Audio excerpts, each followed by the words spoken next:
Después de la maestría colaboró en proyectos importantes de investigación como el SICOM y el CIEA Oceano. En el 2021 obtuvo el grado de doctor en física ambiental por la Universidad de Burdeos en Francia. Sus intereses y líneas de investigación se centran en el estudio de los procesos físicos, hidrodinámica y morfodinámica que ocurren dentro de la zona costera por medio del uso de sensores remotos e instrumentación in situ. En la actualidad se encuentra realizando un postdoc en ESM aquí en la unidad médica. Gracias. Ok, pues muy buenas tardes a todos. Muchas gracias por la invitación. El día de hoy les voy a presentar parte de los resultados de mi doctorado y algunos de los temas de investigación en los que he estado trabajando últimamente, en conjunto con el equipo de investigación METIS de la Universidad de Burdeos, y que tiene que ver con el uso de sensores remotos, particularmente con el uso de cámaras de video para monitorear la costa. Entonces, si están listos, pues comenzamos. Entonces, la zona costera se define como la interfase entre el mar y la tierra. Esta es un área sumamente importante, ya que en ella se dan fuertes interacciones de carácter física, biológica, económica y social. Además, la zona costera ofrece una serie de funciones y servicios ambientales muy importantes, como por ejemplo son los arrecifes que ayudan a la disipación de la energía del oleaje, a las dunas que sirven como depósito de arena y a los manglares que ayudan a retener el agua durante eventos de tormenta, ¿no? Entonces, otro dato interesante es que cerca del 40% de la población mundial se encuentra concentrada a menos de 100 kilómetros de la costa. Entonces, a todo esto, ¿por qué es importante estudiar la circulación y la dinámica en las zonas costeras? Bueno, pues porque las corrientes juegan un rol clave en los procesos hidrodinámicos y morfodinámicos en las costas dominadas por el oleaje. Por ejemplo, las corrientes litorales ayudan al transporte y mezcla de sedimentos, nutrientes y a lo largo de la playa. Comprender el sistema de circulación también es importante para evaluar el posible impacto ante la infraestructura costera, y como bien sabemos, las corrientes de retorno también representan uno de los principales causas de ahogamientos y maniobras de rescate en las playas, ¿no? Entonces, por todas estas razones, pues es de gran interés obtener el campo de corrientes en la zona de rompiente. En playas arenosas abiertas, la circulación en la zona cercana a la costa es inducida principalmente por el rompimiento del oleaje. Cuando el oleaje incide de manera oblicua a la playa, se induce una corriente paralela a la costa que es capaz de transportar sedimentos a lo largo de la playa. En cambio, cuando el oleaje incide de manera perpendicular a la costa, se inducen celdas de circulación y corrientes de retorno. Entonces, como ustedes ya sabrán, las corrientes de retorno son flujos angostos bastante intensos que atraviesan la zona rompiente y en dirección hacia el mar, y son capaces de arrastrar a bañistas y alejarlos de la costa, ¿no? Entonces, a pesar de que la circulación en playas arenosas abiertas es principalmente inducida por el rompimiento del oleaje, pues también es controlada y modulada por la morfología y la marea. Entonces, y bueno, y principalmente también por la configuración de la playa, ¿no? Por ejemplo, en presencia de fronteras rígidas dentro de la playa, como es el caso de espigones, escolleras o un cabo, el ángulo de incidencia del oleaje juega un papel clave en los patrones de circulación cerca de estas estructuras. Por ejemplo, cuando el oleaje incide de manera oblicua en esta dirección, la estructura crea un efecto de sombra que a su vez crea una variación en la disipación de la energía del oleaje, lo que a su vez induce una celda de circulación que llega a generar una corriente de retorno que en este caso llamamos shadow wave, ¿no? Cuando el oleaje incide de esta otra dirección, se induce una corriente litoral que al chocar contra la estructura deflecta la corriente y genera lo que en este caso llamaremos una deflection wave. Entonces aquí les muestro un pequeño esquema conceptual de lo que les vengo diciendo, de que en presencia del oleaje oblicuo se induce la corriente litoral que es capaz de transportar arena, y en presencia de una estructura como es en este caso una escollera, pues hace que el sedimento, la arena que viene transportando esta corriente, se acumule y se deposite en este lado de la estructura y correspondientemente se erosione del otro lado de la estructura porque ya no viene este aporte, ¿no? O sea, ya no existe aporte de este sedimento. Entonces, un ejemplo de este esquema conceptual lo podemos ver pues, aquí mismo en el puerto de Abrigo de Cizal, donde en un lado vemos depositación o acumulación de sedimento y del otro lado erosión. Entonces, podemos ver que los cambios morfológicos están relacionados tanto con el forzamiento hidrodinámico como con su efecto con el transporte de sedimentos, ¿no? Entonces, eso es lo que nosotros conocemos como morfodinámica.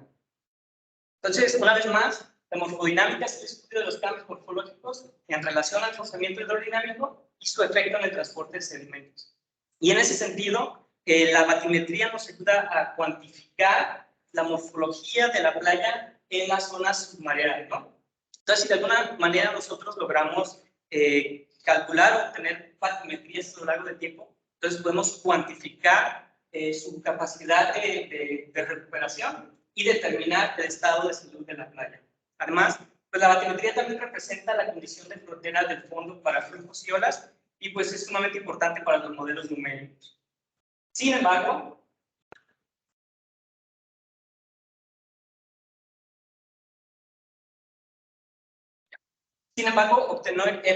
obtener mediciones directas de batimetrías y corrientes en la costa pues no es una tarea sencilla, ¿no? En particular en la zona de rompiente. Usualmente las mediciones de corrientes se obtienen de manera directa por medio de perfiladores acústicos y boyas de deriva, y las batimetrías se obtienen mediante GPS diferenciales que se sincronizan con ecosondas que se instalan ya sea en una moto acuática o en una pequeña embarcación. Entonces, a pesar de que los instrumentos in situ son pues, bastante precisos, la desventaja es que son bastante caros y su logística para instalarlos en campo pues es complicada, ¿no? Incluso llega a ser peligrosa. Pero sobre todo, las escalas espaciotemporales que ofrecen estos instrumentos están limitadas o condicionadas por el número de instrumentos que se instalan o los transectos que se realizan durante la campaña de medición misma, ¿no? Entonces, por otra parte, gracias al creciente número de algoritmos de código abierto, pues ahora es posible convertir una simple cámara de video en un instrumento robusto para monitorear la zona costera. Entonces, los sistemas de videomonitoreo costero permiten recolectar gran cantidad de información de la superficie del agua y mediante postprocesamiento de imágenes podemos asociar rasgos y características del espectro óptico con variables geofísicas, ¿no? Además está la gran ventaja de que son relativamente baratos, accesibles de obtener, y su instalación y logística pues es mucho más fácil sin necesidad de meterse al agua y pues se puede dar mantenimiento a largo plazo, ¿no? Entonces, gracias por estas, digamos, como que ventajas, surgió el interés de desarrollar métodos o algoritmos para poder inferir los campos de circulación y las batimetrías mediante cámaras o imágenes de vídeo. Entonces, a partir de aquí, la estructura de la presentación será la siguiente. Primero les voy a presentar el área de estudio y los datos disponibles, y después les voy a presentar dos métodos distintos para obtener tanto corrientes superficiales como batimetría mediante cámaras de video. Y finalmente voy a presentar las conclusiones generales y pondré en perspectiva los resultados para investigación futura. Entonces, el área de estudio es una pequeña playa localizada al suroeste de Francia, llamada la Petite Chambre d'Amour, pero para fines prácticos me voy a referir a ella como la Playita del Amor. Entonces, la Playita del Amor es una playa arenosa intermedia reflectiva que está delimitada al sur por un cabo o una punta que se extiende aproximadamente 500 metros hacia el mar, ¿no? Entonces, esta playa también está geológicamente influenciada por un arrecife rocoso, que se encuentra sumergido aquí cerca de la punta. Y bueno, la Playita del Amor también está constantemente expuesta al oleaje energético de periodo largo de suel proveniente del Atlántico, con eventos de oleaje extremo durante el invierno, ¿no? Y bueno, la marea se caracteriza por ser semidiurna con un rango mesomareal. Bueno, durante octubre de 2018 se realizó una intensa campaña sonográfica en donde se desplegaron un montón de instrumentos in situ durante 3 semanas consecutivas. Se realizaron mediciones topobatimétricas al inicio y al final del experimento. Se recolectaron imágenes continuas de una estación de videomonitoreo costero que se instaló en la punta de un faro y pueden ver su área de cobertura. se colectaron datos de oleaje de una boya instalada a 6 kilómetros de la costa y también se instalaron 4 perfiladores acústicos o ADSPs en puntos estratégicos de la playa, ¿no?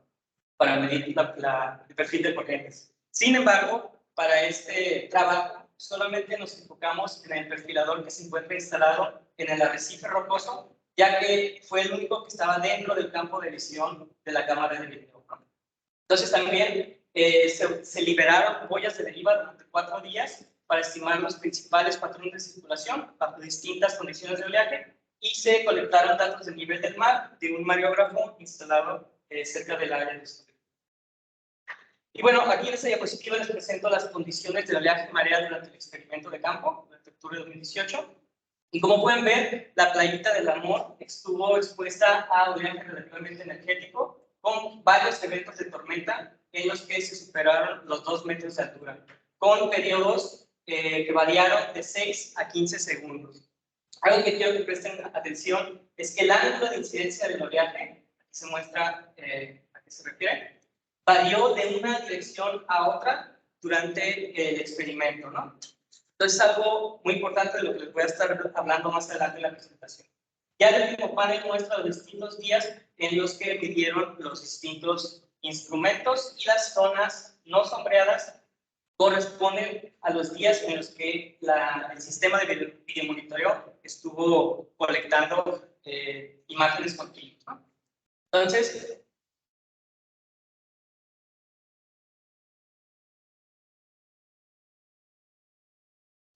ahora que ya puse un poquito más el contexto del área de estudio y los datos disponibles, en esta sección les voy a hablar sobre el método para estimar corrientes superficiales mediante cámaras de video. Entonces, la idea es desarrollar un método para inferir corrientes superficiales en 2 dimensiones dentro de la zona de rompiente, con la finalidad de investigar los principales patrones de circulación promedio en la playita del Amor. Entonces, bueno, primeramente aquí les muestro un pequeño videoclip obtenido por la cámara de video. Estas son imágenes muestreadas a 1 Hz. Y bueno, el supuesto principal del método es que la espuma generada por el rompimiento del oleaje se puede utilizar como un trazador cuasi-pasivo para inferir o rastrear las corrientes superficiales, ¿no? Entonces, en esto se basa principalmente el método. Entonces, el primer paso que se tiene que hacer es, primeramente, georrectificar la imagen. Entonces, la georrectificación es una técnica que nos permite transformar una imagen oblicua con coordenadas de píxeles en una imagen en vista aérea o vista en planta con coordenadas del mundo real o en un sistema métrico, ¿no? Entonces, esta transformación se lleva a cabo por una transformación lineal en la que se requieren distintos puntos de control medidos en campos para georreferenciar la imagen, ¿no? Entonces, como la imagen pasa de un plano a un espacio tridimensional, se tiene que fijar una coordenada, ¿no? En este caso es una coordenada vertical, a un valor constante. Entonces, nosotros asociamos este valor constante al nivel instantáneo del mar o a la marea. Entonces, la georrectificación en sí es una técnica muy poderosa, ya que nos permite cuantificar las características de las imágenes ya en un sistema métrico. Entonces, una vez que se georrectifica la imagen, podemos obtener distintos productos, como por ejemplo la imagen Timex, o que básicamente es una imagen promedio, ¿no? Son imágenes instantáneas promediadas durante un lapso de tiempo, que típicamente es de 10 minutos. Entonces, la imagen Timex nos ayuda para resaltar las zonas donde el oleaje rompe de manera continua. Esto a su vez nos permite de manera indirecta ver características morfológicas en la playa, ¿no? Como por ejemplo la posición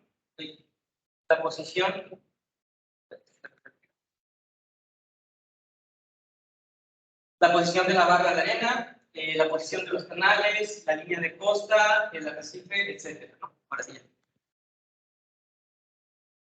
Bueno, una vez, aquí les muestro otra vez el video original y aquí ya están las imágenes georrectificadas o proyectadas a una malla de 1 por 1 metro. Es decir, que cada píxel equivale a 1 metro. Entonces, el siguiente objetivo es determinar el movimiento de la espuma, pero sin la influencia del oleaje.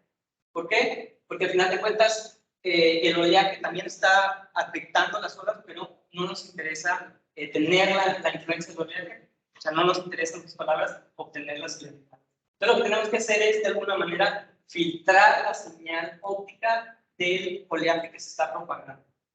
Entonces, el filtrado de la señal óptica del oleaje se lleva a cabo mediante un filtro pasabajas que se aplica a cada píxel de la secuencia de imágenes, ¿no?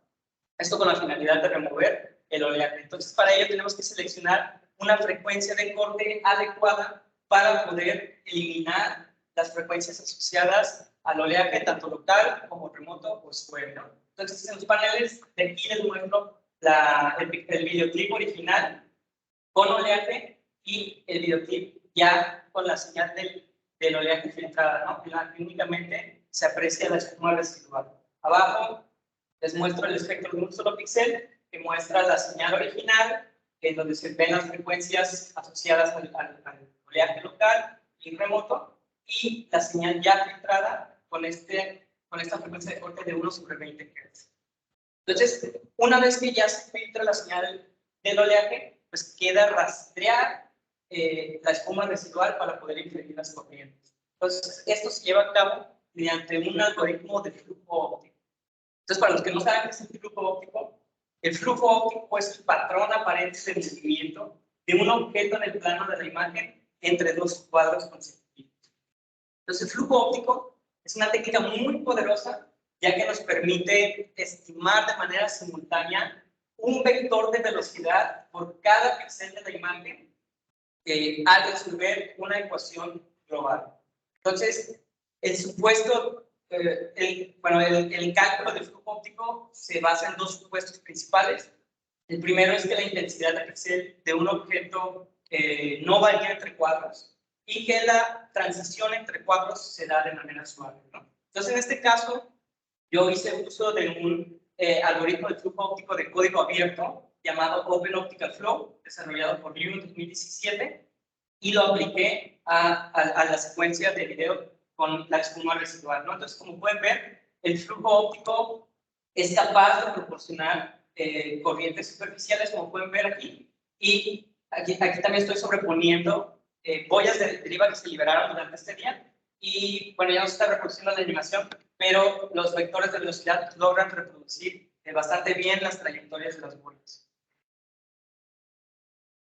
Y con la finalidad de validar el método, pues utilizamos mediciones de corriente in situ del ADCP, que como ya les mencionado antes, estaba instalado en el arrecife rocoso, ¿no? Entonces lo que se hizo fue calcular o estimar velocidades a partir del flujo óptico y compararlas con una semana de mediciones continuas de ADCP, ¿no?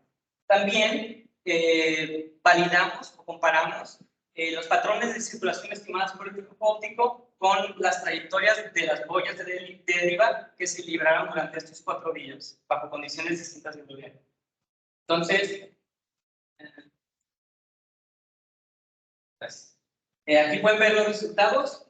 Aquí se muestran las series de tiempo de velocidades, la componente longitudinal y transversal hacia la costa, tanto del ADCP como del flujo óptico. Las velocidades del ADCP son las que están en morado y las del flujo óptico en naranja. Entonces, si pueden apreciar, las velocidades del flujo óptico recrean bastante bien las fluctuaciones descritas por el ADCP. Sin embargo, hay algo importante a considerar. Dado que el método en sí se basa en seguir la espuma para calcular, esto se llama las corrientes o para inferirlas, la ubicación del ADCP que se encontraba sobre el arrecife en la parte exterior de la zona de rompiente, entonces durante marea alta, pues las olas ya no rompían donde estaba el ADCP, ¿no? Entonces básicamente durante marea alta el algoritmo ya no tenía espuma que rastrear. Entonces el algoritmo simplemente daba velocidades cercanas a cero, como se puede mostrar aquí en las regiones sombreadas en azul, se alcanzan a apreciar. Entonces, lo que nosotros hicimos fue eliminar estas velocidades cercanas a cero y generar diagramas de dispersión para pues, comparar las velocidades de la ASP contra las del flujo óptico asociado con distintas alturas de onda. Entonces, aquí se muestran los diagramas de dispersión para la componente longitudinal y transversal, comparando velocidades del flujo óptico contra las de la ASP. Los distintos colores son velocidades asociadas a distintas alturas de onda significantes, ¿no? Entonces, como pueden ver, las velocidades del flujo óptico están pues en concordancia con las velocidades de la ASP y muestran un error, bueno, la raíz del error cuadrático medio de 20 centímetros por segundo, ¿no? Entonces, también cabe mencionar que el mejor desempeño del algoritmo fue para fue para velocidades con alturas de ola menores a 2.5 metros.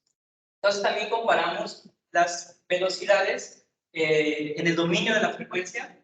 Arriba se muestran los espectros y abajo las coherencias. Entonces, como pueden ver, los espectros están presentes una gran variedad de señales que se ven tanto en las series temporales de la ASP como en las del flujo óptico, como por ejemplo son las frecuencias asociadas a las ondas de infragravedad y a fluctuaciones de muy baja frecuencia. Algo que quiero que noten es que para el flujo óptico las velocidades asociadas pues a las frecuencias del oleaje pues se atenúan, ¿no? Pues esto tiene que ver con el preprocesamiento que hicimos al filtrar la señal óptica del oleaje. Entonces, en pocas palabras, lo que les quiero decir es que no se pueden estimar velocidades en las frecuencias asociadas del oleaje, pues, que las filtramos, ¿no? Y bueno, también lo que hicimos fue comparar los patrones de circulación obtenidos por el flujo óptico contra las trayectorias de las boyas de deriva, ¿no? Como se muestran aquí. El panel de hasta la derecha muestra un esquema conceptual de la circulación en la playita del amor, obtenida únicamente a partir de los instrumentos in situ, que esto ya lo desarrolló Murat, colaboradores en el 2020. Entonces, nosotros quisimos seguir su investigación y pues ahora sí que investigar cuál era la circulación en función del ángulo de incidencia y la altura de ola, ¿no? Entonces, para oleaje pues relativamente energético de periodo largo, vimos que la circulación está dominada por un flujo transversal en dirección hacia la costa. En cambio, para un oleaje moderado y durante marea baja, el arrecife que se encuentra aquí controla la dinámica y la circulación, generando o induciendo una celda de circulación en dirección contraria a las manecillas del reloj. Entonces, esta celda de circulación pues también la logra reproducir el flujo óptico y concuerda con el esquema de Murat en el 2020, ¿no? Entonces, cuando el ángulo de incidencia del oleaje incide de manera oblicua en esta dirección, el cabo crea un efecto de sombra generando circulación en dirección hacia la costa, ¿no? Cuando por otra parte el ángulo incide de esta otra dirección, como les comentaba, se induce una intensa corriente litoral que al chocar contra el cabo se convierte en una intensa corriente de retorno, ¿no? Que para este día en específico logró afectar las boyas de deriva hasta 4 kilómetros más adentro. Entonces, el flujo óptico, como pueden ver, pues, logra reproducir bastante bien la corriente litoral y parte de la corriente de retorno cerca del cabo. Ya como conclusiones particulares, la presente metodología o el método que les acabo de presentar ofrece una alternativa de bajo costo para estimar los principales patrones de circulación superficial promedio en la zona de ambiente, ¿no? Y como vimos, los resultados en general muestran una buena concordancia con respecto a los datos in situ. El potencial que tiene este método es que también se puede aplicar a imágenes no rectificadas, o sea, imágenes oblicuas, como por ejemplo, aquí les estoy mostrando en este GIF, obtenido de un vuelo de dron, y eso nos permite, ¿cómo se llama?, obtener los patrones de circulación, al menos de manera cualitativa. Y bueno, el método y los resultados los pueden encontrar aquí en este paper que publicamos hace, se llama un año. ¿Bien?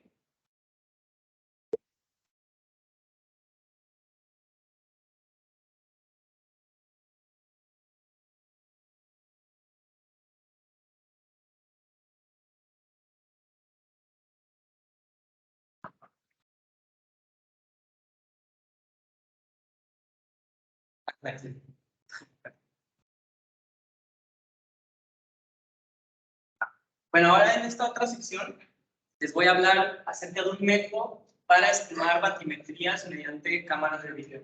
Entonces, la idea es implementar un algoritmo de inversión batimétrica a partir de imágenes de video con la finalidad de investigar la respuesta morfológica de la playita del amor durante eventos de tormenta y así poder evaluar el desempeño del algoritmo bajo condiciones energéticas de oleaje.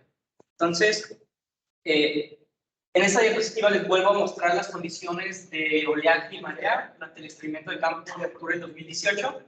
Y como les había dicho, se realizaron mediciones batimétricas al inicio y al final del experimento y mediciones topográficas a la mitad y al final del experimento en la zona intermareal, ¿no? Entonces, como de antemano ya sabíamos que la circulación estaba influenciada tanto por el cabo como el ángulo de incidencia del oleaje, quisimos ver cuál era su efecto en la morfología, ¿no? Entonces, para ello, calculamos la componente longitudinal de la potencia del oleaje, que sirve como un proxy para el transporte de sedimentos. Entonces, aquí en el panel inferior, en morado se muestra el ángulo de incidencia del oleaje y en verde la componente longitudinal de la potencia del oleaje, que nos ayuda a inferir si hubo posible transporte de sedimentos. Entonces, ahora la pregunta fue, bueno, ¿cuál es la respuesta morfológica después de todos estos eventos de tormenta? Entonces, para responder a esta pregunta, lo que hicimos fue interpolar las topobatimetrías al inicio y al final del experimento, las recetamos entre ellas y obtuvimos un mapa de anomalía de elevación para ver los cambios en los patrones de transporte de sedimentos, ¿no? Entonces, en colores rojos les muestro las zonas de acreción o acumulación de arena y en azul las zonas donde hubo erosión. Entonces, como pueden ver, existió la presencia, bueno, se formó al final del experimento una barra longitudinalmente uniforme con mayor acumulación cerca de la región del arrecife. También vimos algo de erosión en la parte exterior de la zona de rompiente y también la evidencia de la formación de canales que atravesaron la zona de la rompiente. Entonces, bueno, al final de cuentas, esto es solo una imagen, ¿no? Que nos permite ver los cambios que hubo para el final del experimento. Sin embargo, ¿qué pasa si nos preguntamos cómo evoluciona la morfología de la playa en pequeñas escalas, o sea, en escalas de días durante eventos de tormenta? Entonces, para ello necesitamos de alguna manera obtener batimetrías con una alta resolución temporal, pero sin la necesidad de medirlas en campo.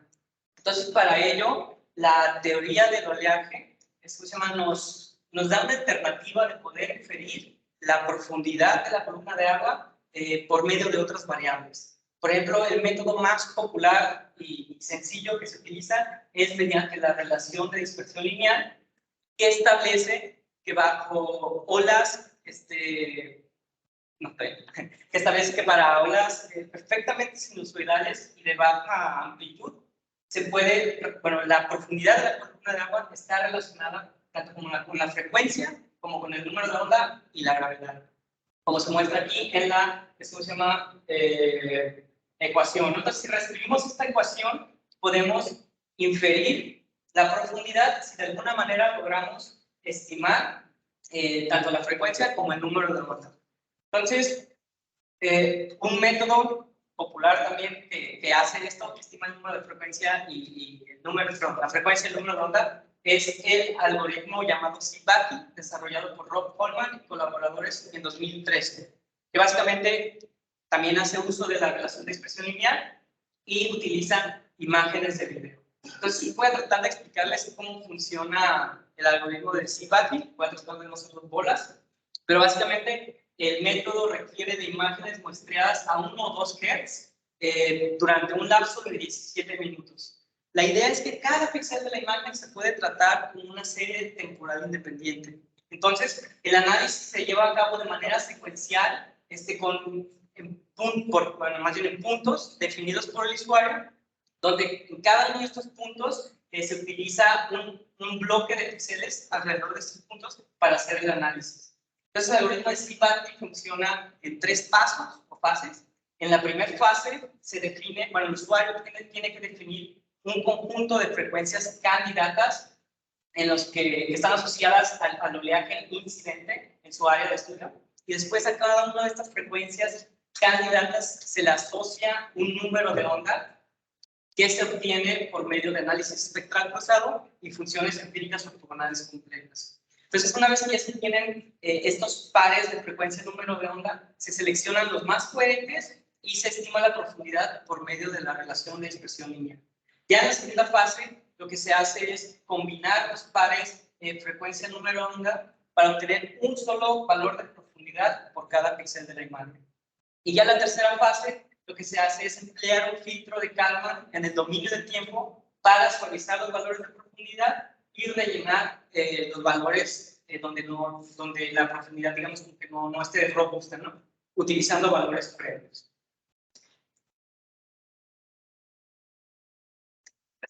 No me voy a meter mucho detalle con los parámetros del algoritmo CBATI, pero lo único que les quiero decir es que se estimaron mapas batimétricos de cada 30 minutos durante 3 semanas consecutivas y se obtuvieron un total de 330 mapas batimétricos, ¿no? Entonces, para validar pues estos mapas batimétricos se compararon con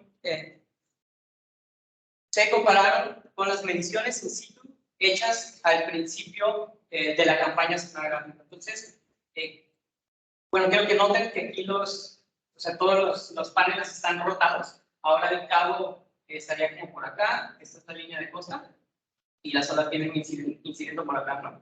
Entonces, el primer panel muestra la imagen de desviación estándar, que indica que durante este día no hubo rompimiento del oleaje, porque era marea alta. El segundo panel muestra las mediciones obtenidas mediante este algoritmo a través de imágenes de video. Y el tercer panel son las batimetrías medidas en situ. El último panel muestra las diferencias entre este y este panel para ver el desempeño del algoritmo, ¿no? Y los paneles inferiores muestran 2 transectos, un transecto transversal y otro longitudinal a la costa, indicadas por estas líneas punteadas negras, ¿no? Entonces, como pueden ver, el algoritmo CBATI es capaz de reproducir bastante bien el perfil de la playa, con excepción de las partes más someras y la región cercana al arrecife, ¿no? Que al final de cuentas también es somero, ¿no? Con un raíz de error cuadrático medio de 60 centímetros y un sesgo de aproximadamente 40 centímetros, que indica una sobreestimación en estas partes someras.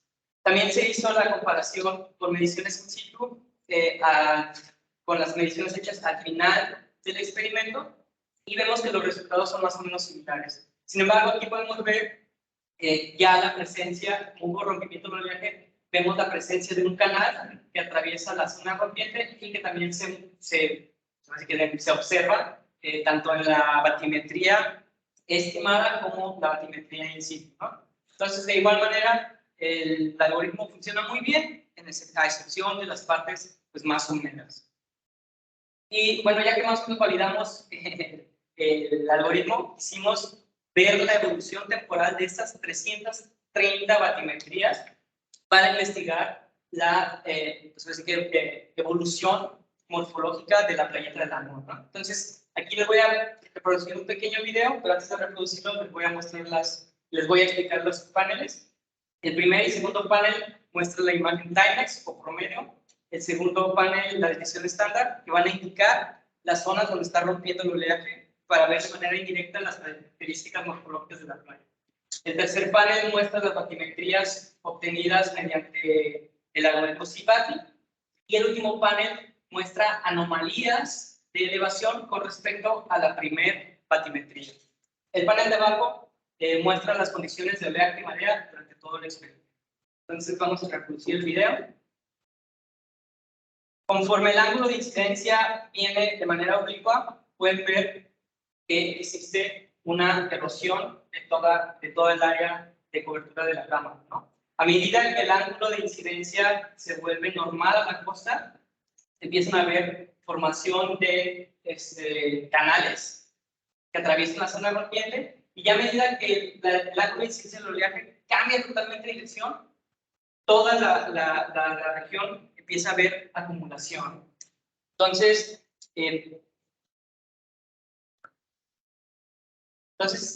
esta imagen trata de resumir el video anterior, en el que caracterizamos de manera general la respuesta morfológica de la playa en función del ángulo de incidencia del oleaje. Entonces, cuando el oleaje incide de manera oblicua de este lado, como les había comentado, la corriente litoral que se induce viene hacia acá. Pero como está el cabo, entonces el aporte de sedimentos ya no llega aquí. Entonces, por la acción de las olas, pues empieza a erosionar toda la playa. Entonces, a medida que el ángulo de incidencia se vuelve normal a la costa, se inducen celdas de circulación y corrientes de retorno que empiezan a formar canales que atraviesan la zona de rompientes. Ya cuando el ángulo de incidencia cambia totalmente de dirección, la corriente litoral ya viene ahora en esta dirección. Al chocar con el cabo, pues hace que se deposite todo el sedimento y en toda la región cercana al arrecife, ¿no? Que es lo que estamos viendo aquí. Entonces, como conclusiones particulares, la respuesta morfológica en la Playita del Amor pues está principalmente influenciada tanto por el ángulo de incidencia del oleaje como del cabo o la punta, que actúa como una barrera física y controla el transporte de sedimentos. Pero los relatos morfológicos fueron reproducidos de manera satisfactoria por el algoritmo CIFATI. Sin embargo, hubo una sobreestimación en las profundidades más honderas de la playa y la región del arrecife. Esta sobreestimación se puede explicar porque, al final de cuentas, el algoritmo de CIFATI se basa en la relación de dispersión lineal. Como nosotros sabemos, a medida que el oleaje llega a partes más someras, pues deja de ser perfectamente sinusoidal, las olas se vuelven más picudas y empiezan a haber efectos no lineales que pues ya tienden a ser más importantes, ¿no? Entonces, por eso esto se ve reflejado en una sobreestimación de la profundidad. Ya como conclusiones generales,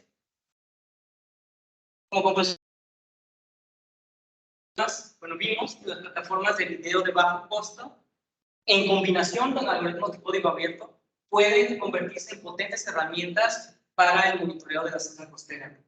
Y bueno, en esta presentación implementamos técnicas de procesamiento de imágenes y desarrollamos nuevas herramientas metodológicas para investigar la circulación y los cambios morfológicos en una playa expuesta a oleaje energético. Entonces, en esta figura quiero que vean que está el campo, bueno, la batimetría, y sobre la batimetría está superpuesto el campo de circulación o el campo de corrientes, y todo esto obtenido a partir de imágenes de video.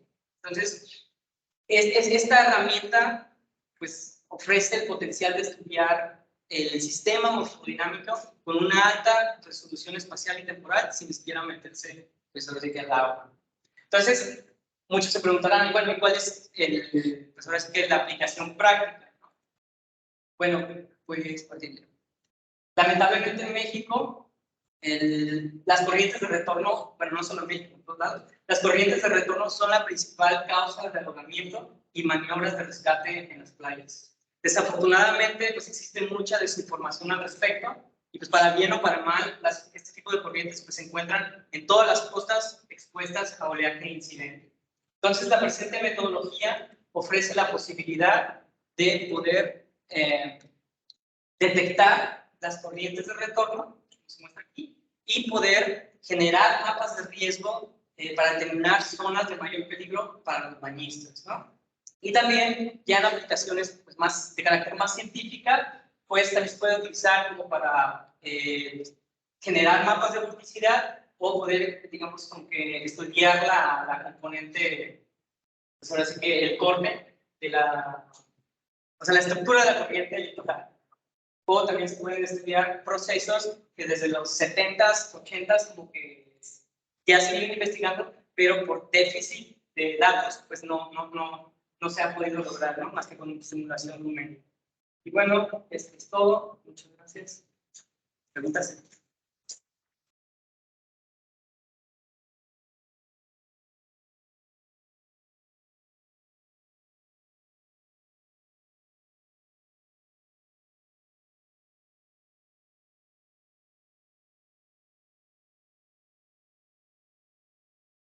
La incertidumbre, hay una que ya viene de cajón, que tiene que ver con pues, lo que se conoce como el pixel footprint de la cámara, y ya es una relación geométrica que tiene que ver con la altura a la que está instalada la cámara y la inclinación que tengas, ¿no? Si la cámara está, así que instalada no tan alto, pues tienes un mayor pixel footprint que se traduce como con un mayor error que aumenta conforme te alejas de la cámara.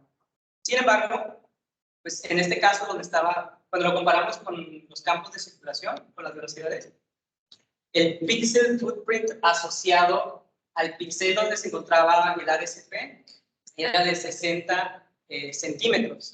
Sin embargo, nosotros, a pesar de eso, vimos que la raíz del error cuadrático medio de las velocidades fue de 20 centímetros por segundo. O sea, bajamos mucho. A pesar de las limitaciones que ya hay de entrada, pues el error no fue tan alto como uno pensaría, ¿no? Entonces, sí, tal vez de manera cuantitativa, pues hay que pensársela, pero de manera cualitativa, pues sí te da una muy buena idea de los campos de circulación. Además, respondiendo a tu pregunta, porque yo también se la hice una vez a Rob Coleman, le dije, oye, pero pues el error pues, va a aumentar conforme te alejes, ¿no? Dijo, bueno, y realmente has medido con instrumentos si tu error al compararlas con velocidades aumenta conforme te alejas. Entonces, al menos nosotros con los patrones de circulación no lo vimos, pero pues también vale la pena investigar.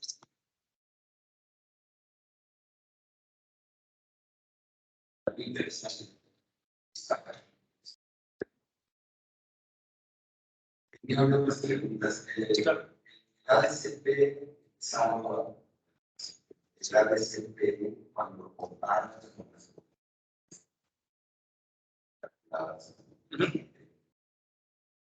esta capa, la capa superior, Claro. Claro. la cual de hecho no está la celda, pero está 6 metros de la posibilidad de ADCP. Sí, sí. ¿Cuántas capas? Pues de hecho,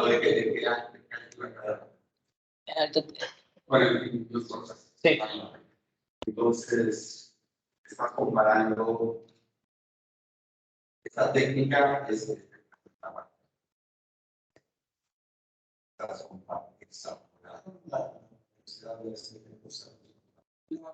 Es una muy buena pregunta que también nosotros nos planteamos.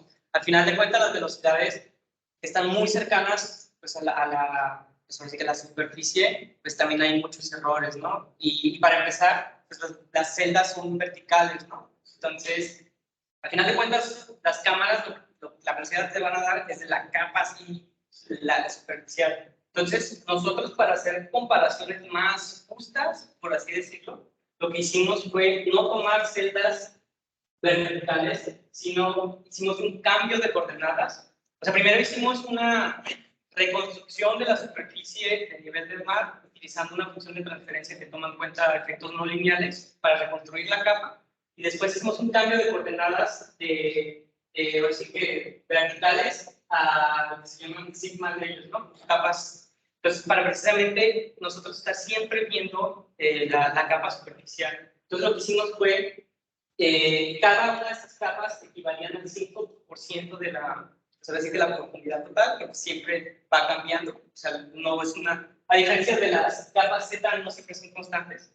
Y tomamos las 3 capas más cercanas a la superficie y las promediamos, ¿no? Entonces, eso fue lo que comparamos contra las velocidades estimadas para tratar de que fuera lo más justo posible, ¿no? Porque si no, precisamente íbamos a comparar otra parte del perfil, ¿no? Y aquí precisamente lo muestre, porque eso es algo que era lógico que me preguntara, ¿no? Con las capas sigma, uno puede ya, digamos, como que medir el decaimiento que se tiene cerca de la capa superficial, que puede ser diferente a que si nosotros solamente nos enfocamos en estas coordenadas verticales y eliminamos el resto, ¿no? Entonces ya no vemos eso. Entonces con esta técnica, pues en teoría estamos tratando de comparar lo más similar, lo más cercano a la elevación de la superficie del mar posible. Puede dar cada lámina las veces van a ser ese tipo de objetivo contra lo puede hacer contra lo de supercontar. Sí. Esas Sí, las... Hoy no hay manera como de verlo.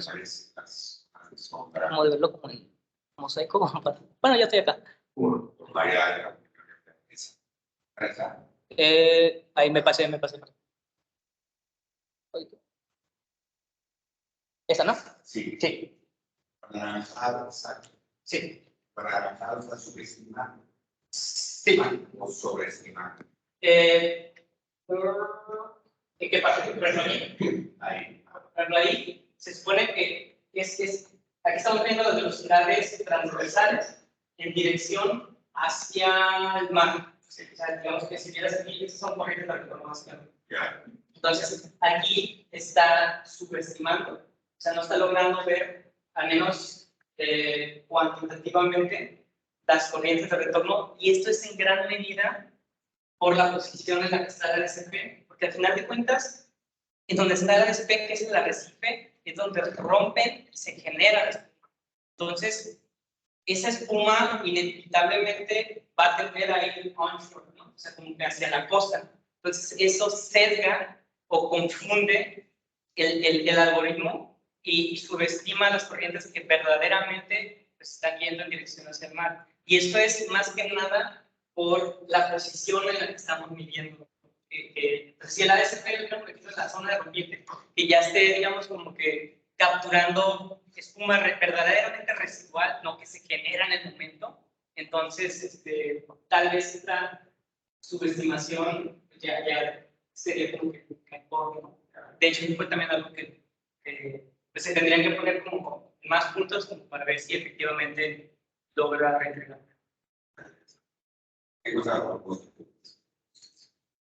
Hay una pregunta en el chat. Mencionan primero que es muy interesante la plática y bueno, la pregunta sería, si te pido que hagas una batimetría en un puerto mexicano, ¿cuánto me saldría? Es lo que quieren saber más o menos cómo parametrizar, ¿no? Pues, ¿cuánto es el presupuesto?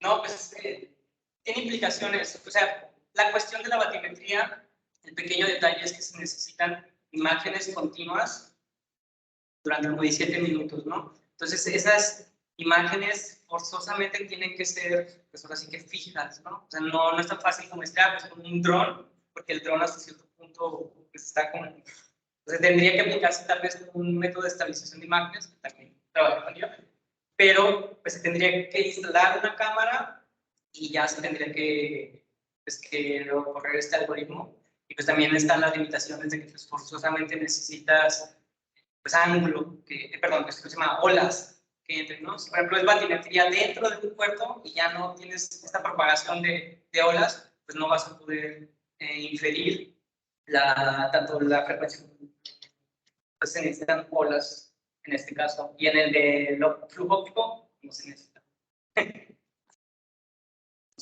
Ahí que me contacten. Sí, la presentación. Dos preguntas. Una es, filtraste digamos, el oleaje de onda corta, el 6-9, te quedaste con infrarravedad. Sí. No me queda muy claro, la infrarravedad va a dominar dependiendo de tu playa, puede dominar la energía, la sociedad del viaje, son la corriente, ¿no? Sí. Lo que no me queda claro es que hubiera pasado un poco. Si querías ver corrientes y medias o puntos medios, ¿por qué decidiste quedarte con unas y no con otras? Y si hubiera sido lo mismo, quedarte con todo y posteriormente hacer el filtrado, como mencionaste a la hora de representar el espectro, ¿no? Pues, ¿cuál fue la motivación de hacer el filtrado antes del análisis y no posterior a él. Lo que pasa es que, al final de cuentas, este algoritmo del flujo óptico no es inteligente, o sea, lo que ve es lo que se mueve, ¿no? Entonces, si yo aplico, como tú dices, el flujo óptico directamente al video rectificado, o sea, con las olas pasando, lo que me va a estimar es precisamente la propagación de las olas. O sea, me puede estimar la celeridad de las olas y ya no me está viendo las corrientes. Entonces, forzosamente, tengo que filtrar esa señal óptica, o sea, esos trenes que nosotros podemos ver, lo tenemos que filtrar para que solamente quede ese como mancha, como de espuma, que al final de cuentas se usa como trazador. Entonces, ese es el detalle. Pues. O sea, de que no es que nosotros digamos, pues, filtro nada más el oleaje local y me quedo con el swell, o filtro el swell y me quedo con el oleaje local, porque al final de cuentas lo vas a ver en tu videoclip y eso lo va a detectar el algoritmo y eso va a ser lo que va a rastrear. Entonces, si lo hubieras dejado, no tendría nada que ver con tu espectro. No, sí, está horrible. Esa era una. Y la otra es, al final tienes tu circulación y tienes tus cambios en la morfología, en la morfología. ¿Viste si los gradientes de tu circulación son consistentes con tus cambios? Las palabras para que el campo de velocidad puedes inferir zonas de erosión y acreción. O sea, hiciste ese ejercicio de decir, bueno, voy a calcular esos gradientes entre un instante y otro y ver si coinciden con tus parches de erosión y acreción. Quise hacerlo de manera más rigurosa y de hecho esa era como la idea del doctorado, que ya no me dio tiempo. Y al final de cuentas lo único que alcancé fue, por ejemplo, esa imagen que les mostré. O sea, ahí vemos que precisamente coincide, por ejemplo, el canal de la... O sea, la forma, la morfología de la zona rompiente con este canal. Vimos que la circulación, precisamente como cuando era normal a la costa, con marea baja, el arrecife, pues sí, digamos como que controlaba la circulación, se generaban centros de circulación siguiendo la batimetría, ¿no? Entonces, pues ahí me hubiera gustado como que verlo no nada más como para ese caso en específico, sino ver precisamente la evolución simultánea, ¿no? Siento que eso pues no se ha hecho y sería interesante. Como que precisamente investigar el sistema morfográfico, pero ya así, pues ese es el potencial, pero no. Pero es que es una pregunta de la misma persona, del que hacía en el chat, Manuel M. Pone, entonces hay un tamaño mínimo de área para realizar una batimetría con este método. Pues sí, la cobertura de Alemania. O sea, lo que te alcance solo así que a abarcar tu videocámara. O sea, lo padre de las cámaras de video es que puedes poner varias y puedes generar un mosaico y puedes aumentar tu cobertura espacial y pues abarcar como que más área y pues estimar batimetrías más grandes. Pero al final de cuentas sí pues, está limitado. Pues. Pero al final de cuentas estás estimándolo con cámaras de video. No sé si eso responde. Esperemos. Yo creo que se refiere como al tipo de sistema que debe tener, que se tiene que haber para que puedas la metodología. Así que si dices que en el metro de cada que no tiene, digamos, esta parte va a trabajar con la parte óptica y no aplicaría. Ya. Sí, no, pues estaría limitado presente a que existiera la presencia de oleaje propagante, ¿no? Y sobre todo en distintas frecuencias para que pueda resolver distintas profundidades.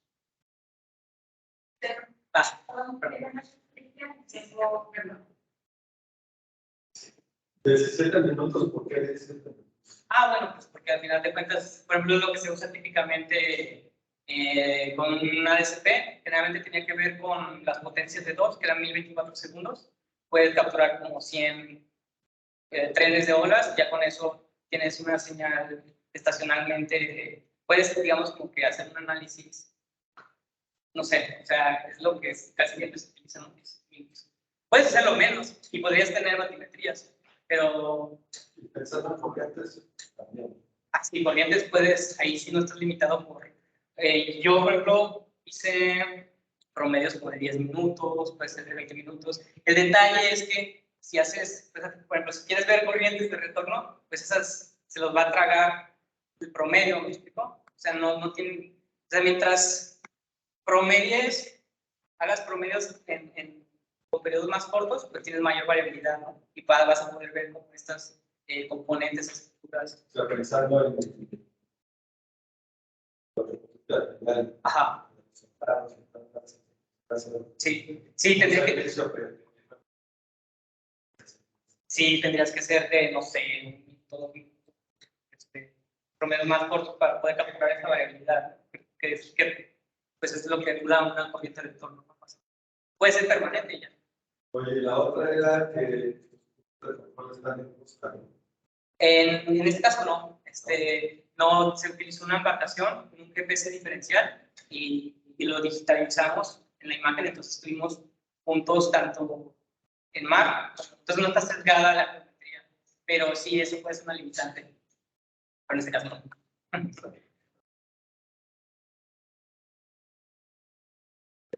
Sí. Ajá. La cámara 4 empezar a limitar. Sí. ¿Cómo pensaron eso? Pues precisamente en mi doctorado también publiqué un paper acerca de eso.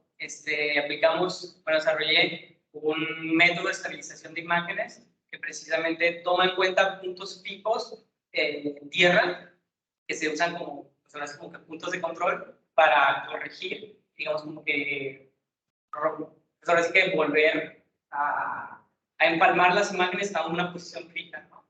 Entonces, porque sí, efectivamente suena como que a veces como que están fijas, ¿no? O sea, están ahí, digamos, como que las fijas no se van a mover, pero sí se puede traducir en un error muy grande. Pero sí lo compensamos con algoritmo de estabilización de imágenes.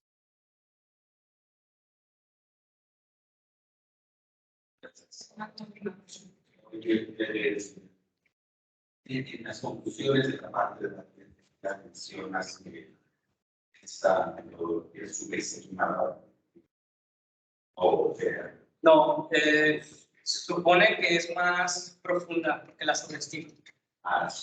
Sí. Es más profunda. Sí. En la técnica. Sí. En las partes más. Entonces, porque se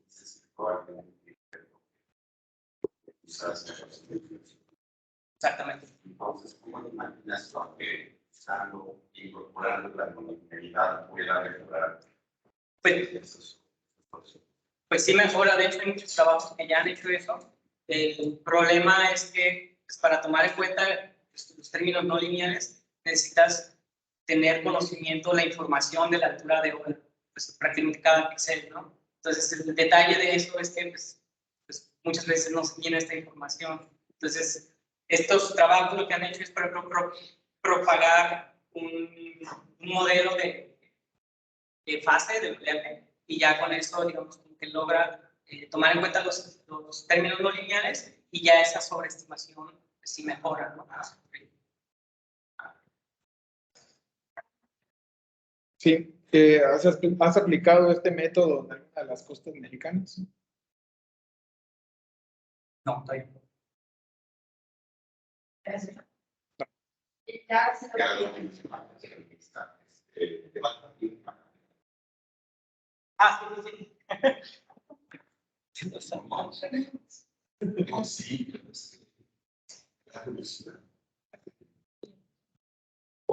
Sí. ¿Cuántas igual que de estas? ¿Cuántas cámaras necesitarías para que esto en tiempo real, bocinas y todo, pues funcionara? No siento que la limitante sean las cámaras en sí, más bien lo limitante son los servidores, el procesamiento en cómputo. Porque, para ser honesto, ahorita no creo que se pueda llevar a cabo en tiempo. O sea, sí toma tiempo. A mí con un servidor de más de 100 núcleos, me tocaba, no sé, correr un par de segundos en 8 minutos, ¿no? Entonces, sí va a haber un desfase entre lo que estás viendo y lo que está pasando. Pero precisamente por eso la idea es, ok, si no lo podemos ver en tiempo real, pues al menos podemos hacer una caracterización base en distintas condiciones y generar mapas de riesgo que sea, ya me imagino que en años próximos sí se va a poder hacer en tiempo real, pero ahorita, al menos que... ¿Vale? Una torre con una cámara. Tenemos.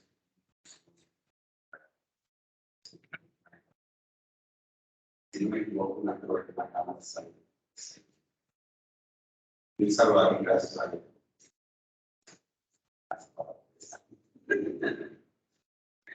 Por cámara, Claro, por torre. claro. Entonces,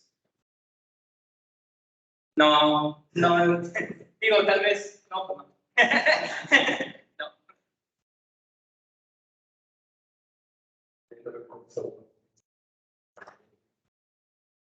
también. Es que nada.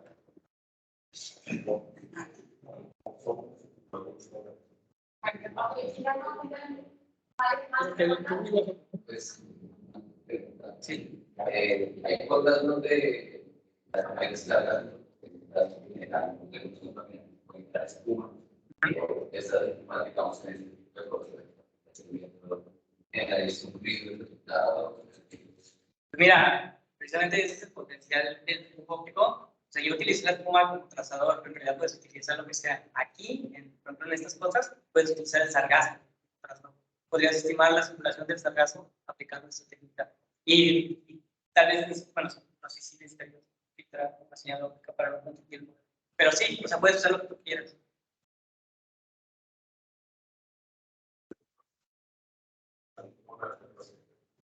Sí, sí, pues, o sea, tiene un montón de potencial y pues son baratas si lo comparamos con instrumentos sencillos, ¿no?